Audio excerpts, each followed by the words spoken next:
Hey, it's Tuomo here. I think Netflix has a problem. Um, I started to think and count that how many years have I been using it? How many years have I had the subscription? And I thought it's over 5 years, but not 10 years. But then I started to add up the years, and it's been almost 10 years. Uh, so that's a long time. When you think about it. The only thing I've had longer, I think, is Spotify. And as you can see on the title, I closed down my Netflix subscription, and I'm probably not closing my Spotify in the near future because that one I use every day.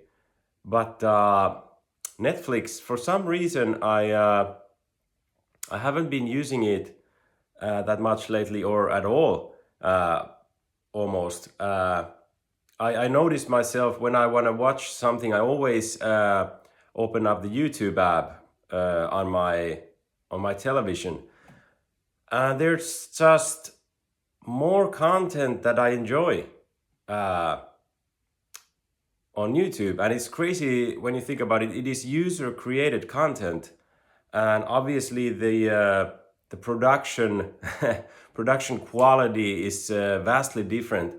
Like I am on the other end, like a single person with no post production, no pre production, very cheap, uh, low quality, low budget, or no budget actually content. And then on the other end, you have the Mr. Beast and all these fancy talk shows with they're like real shows that people produce, and they have big teams or even massive teams on the pre-production and on the post-production to make these shows though. So it is like the new TV basically.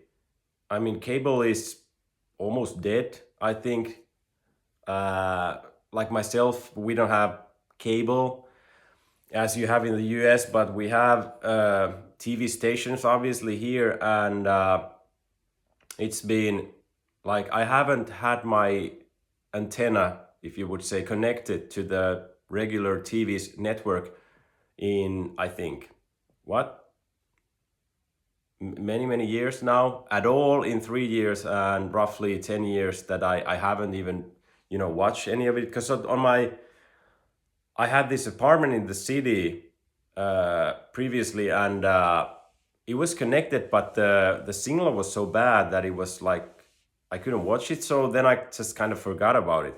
So I think only old people really watch the TV stations or traditional TV stations anymore. So they're dying pretty much. So we have moved to these streaming services, and I mean YouTube has been around forever now, but the quality is so high on a lot of these shows, and for some reason somebody posted online that this it was like this production, uh, what do you call that, like instruction book from Mr. Beast for his team, because it has gone so big, like an introduction and how you should work there, and it was like it was quite big. Well, not that big. I didn't read it through at all, but I read the first half, and it just shows how much thought goes into a lot of these YouTube channels and the content they make. They are very very well crafted machines, and it's a variety, and I think it's actually very beautiful when you think about it. It is, you can have independent content creators like me, I guess, independent podcasters that can and the whole world can see, or at least it is available to everybody to watch. And I find myself watching or consuming what I wanna when I want some entertainment or learn new stuff. It's YouTube. That's the place where I spend my leisure hours, to say so to say. So Netflix has just I just don't find anything e- entertaining or interesting to watch there anymore. And they have produced some amazing shows, really. When you think about it, obviously the quality is high because they have the budget they have for these shows is like enormous. Like what was the Squid Game budget was like something I don't remember, but they're crazy amounts of money. So obviously the quality has to be good. It can't be that bad. So I have watched a lot of stuff on Netflix. The documentaries they make are excellent. They are the best, I think, that the platform has to offer, and they're probably even better than you can find on YouTube. Well, I'm not sure about that because like one channel I enjoy watching is the Channel 5, Andrew Callahan, if you know that. That's just you have this. He's not a crazy guy, but he has this, I guess he has some sort of obsession to just go and do his investigative stuff, his journalism, and it's just one crazy guy, and obviously he has a team around him and so on, but he's the one making it all happen. And Netflix is more official, and they have producers and everything. It's different. It's different. So I have enjoyed the content on Netflix a lot for the past almost 10 years now. But now I just realized I'm never watching it anymore. So at least for now, I'm gonna close it down. And that's the nice thing about these subscription models, that you can always open it up again if you want, and have it only for a month or two if you want. You don't have to, make long commitments and so on. I don't know how Netflix is doing financially. I think they've always struggled because they've spent so much just to grow the audience. I guess that's the name of the game, or that's the name of the game has been for years now. And I one thing I know that the selection of like movies is different by country.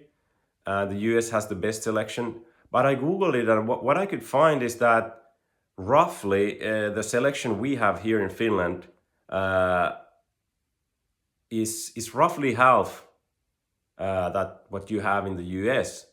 Like the total selection of uh, shows available on Netflix. So I thought it could be even more than that, because I know that like movies, um I feel that the selection is very, very bad on Netflix. There's not much new stuff coming on there, and if there's something new, then they remove them.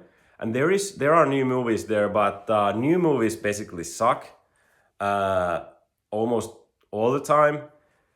So I would really love to watch these older classic movies, but they have the selection and it's always the same. There's no new ones there. That kind of bothers me. So I think there might be a big difference on the selection in the movie section on Netflix, varied by country. So yeah, but it is moving to YouTube, and I want to wrap this up by something that Jimmy, the Mr. Beast, mentioned in this introduction. What do you call it? Introduction book for his team. That he believes that YouTube is going to be the future, and it's going to be so big that nobody can even imagine, or something like that. I'm paraphrasing here, and it's kind of hard to now think about it being bigger anymore, because it's so big already. It's massive. The viewership it is very big already. But I think as the age group transformation happens, the boomers are the only people watching TV stations anymore.